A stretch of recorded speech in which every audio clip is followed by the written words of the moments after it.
মুমিনুনা ইখওয়া, মুমিনরা একে অপরের ভাই।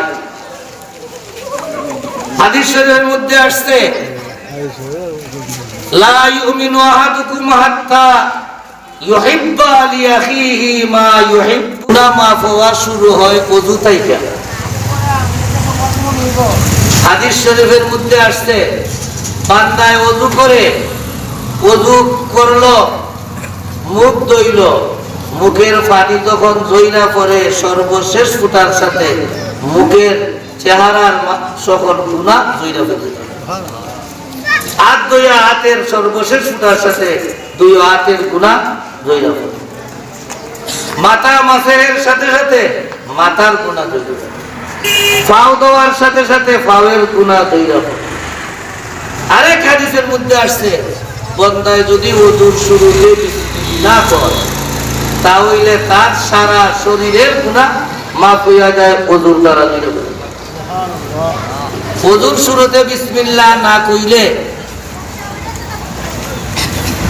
ওযুর অঙ্গগুলোর গুনাহ মাফ হয় ওযু দ্বারা। ওযুর শুরুতে বিসমিল্লাহ কইলে সারা শরীরের গুনাহ মাফ হইয়া যায় ওযুর দ্বারা।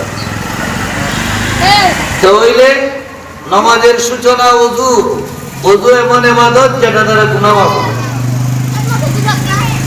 ওযুর আরেক riwayat-এর মধ্যে আসছে ওযুর শুরুতে যদি বান্দায় কয় বিসমিল্লাহি ওয়াল হামদুলিল্লাহ তাহলে বান্দার এই ওযু যতক্ষণ থাকবে ততক্ষণ ফেরেশতারা বান্দার মাগফিরাতের জন্য দোয়া করবে, আল্লাহ তারে মাফ করে দাও, আল্লাহ তারে মাফ করে দাও, আল্লাহ তারে মাফ। যতক্ষণ ওযু থাকবে ততক্ষণ ফেরেশতারা দোয়া করতে থাকবে। তাহলে আমরা যদি ওযুর শুরুতে বিসমিল্লাহ, যেগুলো সুন্নত, ওযুর শুরুতে যদি বিসমিল্লাহ কই তাহলে ওযু দ্বারা আমার আপাদ মস্তক সারা শরীরের গুনাহ জইরা ফেলে যায়। সাথে যদি আলহামদুলিল্লাহ কই তাহলে ওযু আমার এই ওযু যতক্ষণ থাকবে ততক্ষণ ফেরেশতায় আমার জন্য মাগফিরাতের দোয়া করতে থাকবে, আল্লাহ তারে মাফ করে দেবে, আল্লাহ তারে মাফ করে দেবে। ওযু কইরা হাদিস শরীফের মধ্যে আসছে বান্দা আযান শুইনা বাড়ি থেকে ওযু কইরা যদি মসজিদের দিকে রওনা করে যেন বান্দা ইহরাম বাঁধা হজে রওনা করলো এই পরিমাণ সওয়াব। আযান শুইনা বান্দা বাড়ি থেকে ওযু না কইরাই রওনা করছে মসজিদে যাইয়া ওযু করবে, হাদিস শরীফের মধ্যে আসছে বান্দা যেন ইহরাম বাঁধা উমরা করতে রওনা করলো।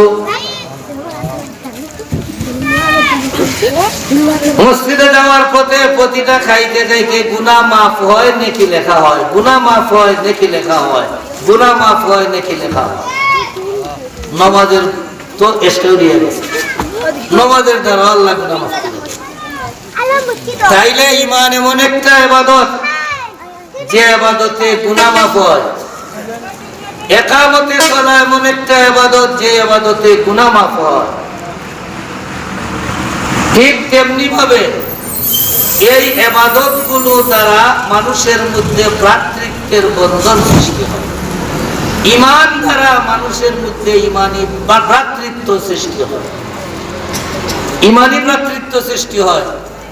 আল্লাহ বলেন ইন্নামাল মুমিনু নফসি আও কামা ক্বালা আলাইহিস সালাতু ওয়াস সালাম। একজন মানুষ পূর্ণ ঈমানদার হইতে পারবে না যতক্ষণ পর্যন্ত সে তার নিজের জন্য যা ভালো মনে করে পরের জন্য তা ভালো মনে না করে। নিজের জন্য ভালো মনে করে আমার জায়গা সম্পদ আরেকজনে দখল না করুক, পরের জন্য এটা ভালো মনে করে পরের জায়গা তো এ দখল করে না, দখলে সহযোগিতা করে না।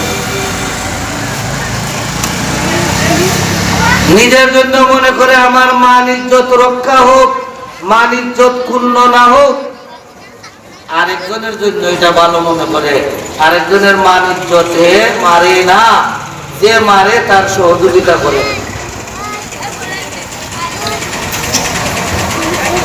তাহলে একজন মানুষ পূর্ণ মুমিন তখনই হবে যখন